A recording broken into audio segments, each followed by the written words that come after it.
Assalamualaikum warahmatullahi wabarakatuh. Saya Dahlia, mahasiswa semester 6 periode PIAWUD Sekolah Tinggi Islamic Village. Dalam hal ini saya akan membawakan dongeng dari Banten yang berjudul Prasasti Munjul.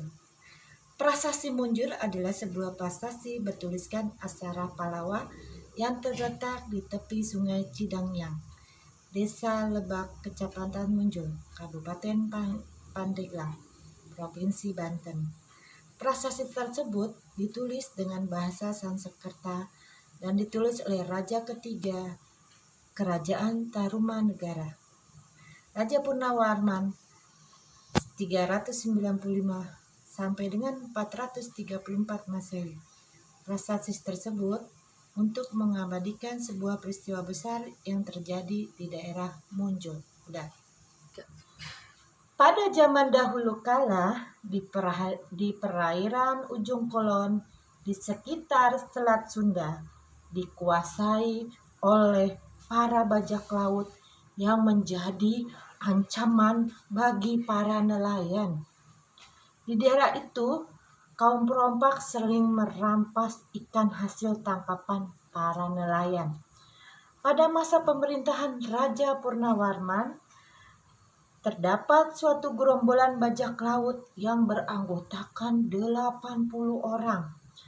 Kelompok bajak laut yang sering beraksi di perairan wilayah Kerajaan Tarumanegara itu dipimpin oleh seorang yang sangat sakti. Ia bisa berubah wujud sesuai kehendak hatinya. Pada suatu hari, gerombolan bajak laut tersebut sedang merampok perahu yang ditumpangi oleh 3 orang nelayan. Namun, baru saja perompak itu memindahkan ikan hasil rampasan ke kapal mereka, tiba-tiba dari kejauhan mereka sebuah kapal besar berbendera naga sedang menuju ke arah mereka.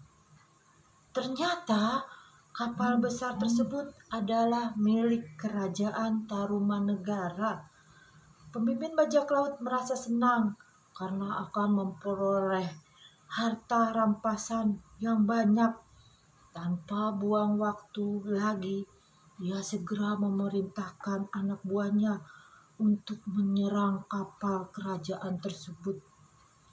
Lalu terjadilah pertempuran sengit antara pasukan kerajaan yang di dalam kapal dengan bajak laut. Pasukan kerajaan dipimpin oleh seorang menteri dengan dibantu oleh seorang laksamana. Dalam pertempuran itu ternyata pasukan bajak laut lebih unggul dan memerangi peperangan tersebut. Semua awak kapal kerajaan tewas dan mayat-mayatnya dilemparkan oleh pasukan bajak laut ke tengah laut. Adalah 2 pemuda yang bernama Wamana dan Bima. Mereka sedang memancing di tengah lautan. Tiba-tiba Bima melihat mayat yang mengapung. "Hai, lihat, ada orang hanyut," seru Bima dan segera menghampiri sesosok tubuh yang terlungkup di atas sebuah tameng kayu. Ternyata orang itu masih hidup, hanya saja tubuhnya penuh dengan luka yang amat parah. "Hai, sepertinya dia prajurit kerajaan," kata Wamana saat melihat pakaian yang dikenakan oleh orang itu. "Kamu benar," sahut Bima. Setelah sadar, prajurit itu pun menceritakan peristiwa yang telah dialaminya mengenai kejadian perompakan seminggu yang lalu. Setelah mendengar cerita itu, Wamana dan Bima segera mengantarkan prajurit tersebut ke istana untuk melapor kepada Raja Purnawarman. "Betul-betul kejam dan biadab para bajak laut itu," kata Raja Purnawarman dengan geram. "Dengan ini Aku menyatakan perang terhadap gerombolan bajak laut itu, ucap sang raja.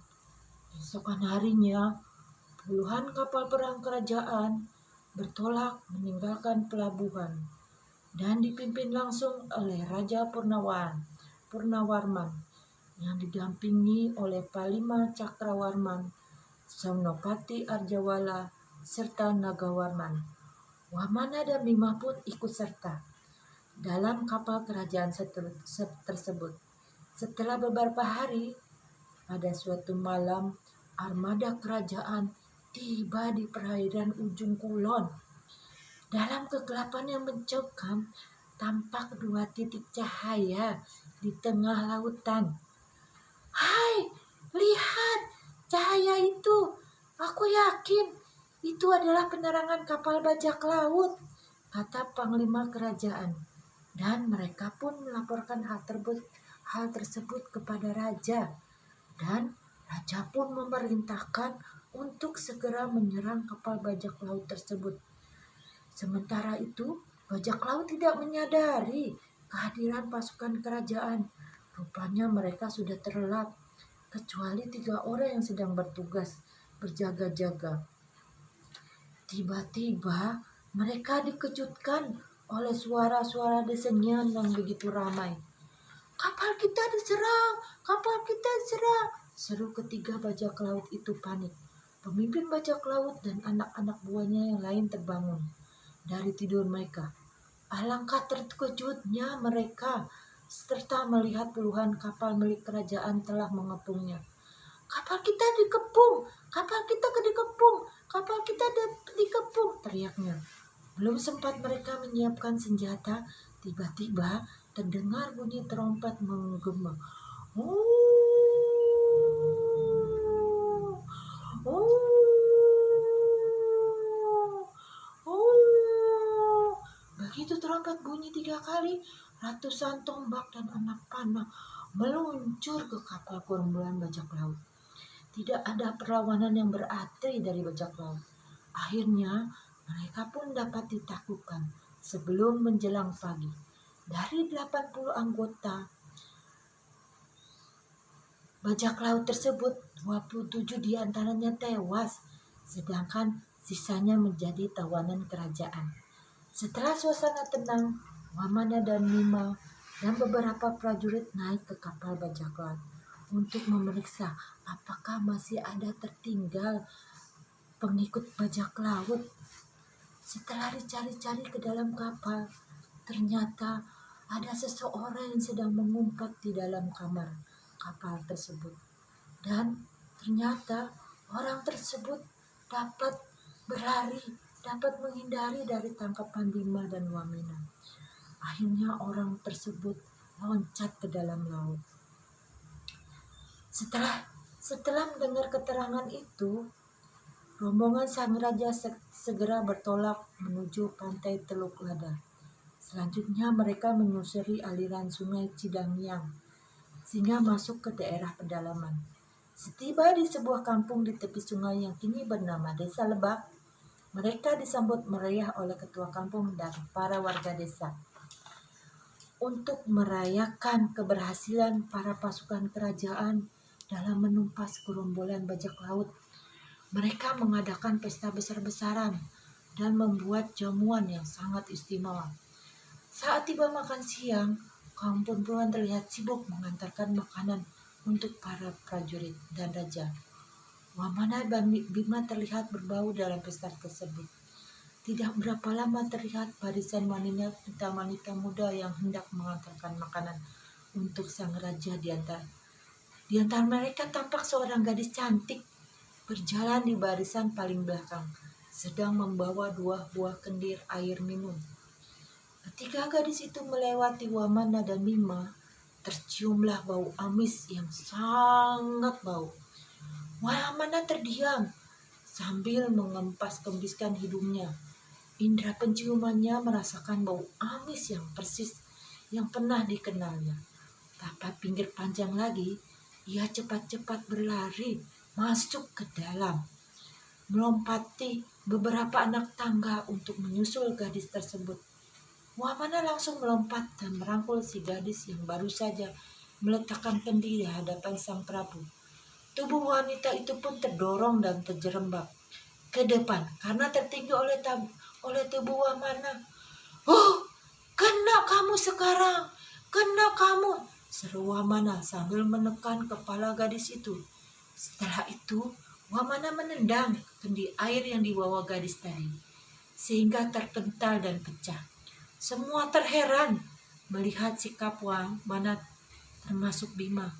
"Hai Wamana, apa yang kamu lakukan terhadap gadis itu?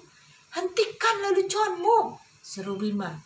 Dengan napas tersengal-sengal, Wahana menjelaskan bahwa kendi yang berisi air minum yang telah dicampur racun. Ia juga mengatakan bahwa gadis itu berbau amis.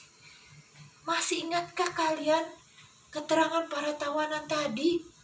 Bukankah ciri-ciri pemimpin bajak laut berbau amis dan dapat berubah wujud?" kata Wamana. Mendengar penjelasan tersebut, sang raja memerintahkan panglimanya untuk meringkus gadis jelmaan pemimpin bajak laut. Ketika hendak diringkus, tiba-tiba gadis itu wujud menjadi pria bertubuh besar. Ia murka dan meronta-ronta, sehingga Wamana yang berada di atas punggungnya pun terpental ke belakang. Secepat kilat Bima maju dan mencekik leher pemimpin bajak laut itu, lalu mengangkatnya ke atas hingga matanya melotot dan wajahnya memerah. Cekikan Bima amat kuat, membuat tubuh pria itu terjatuh dengan lulai ke tanah. "Prajurit, cepat ringkus dia!" seru Bima. Setelah itu raja memerintahkan para prajuritnya agar pemimpin gerombolan bajak laut itu dihukum mati, lalu dibuang ke laut.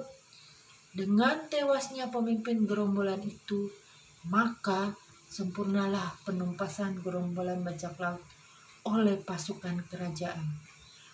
Untuk mengabadikan peristiwa tersebut, pasukan kerajaan bersama penduduk Lebak membangun prasasti di tepi sungai Cidangiang. Prasasti tersebut ditulis langsung oleh Raja Purnawama dengan menggunakan aksara Palawa berbahasa Sanskerta. Dengan bunyi prasasti tersebut adalah, "Ini tanda penguasa dunia yang berkuasa dan perkasa, Prabu yang setia serta penuh kepahlawanan, yang menjadi panji segala raja yang termasyhur, Purnawarman." Hingga saat ini, prasasti tersebut masih ada dan dapat kita temukan di tepi sungai Cidangiang, Desa Lebak, Kecamatan Munjul, Kabupaten Pandeglang, Provinsi Banten. Masyarakat sekitar menyebutnya prasasti tersebut dengan prasasti Munjul. Wassalamualaikum warahmatullahi wabarakatuh.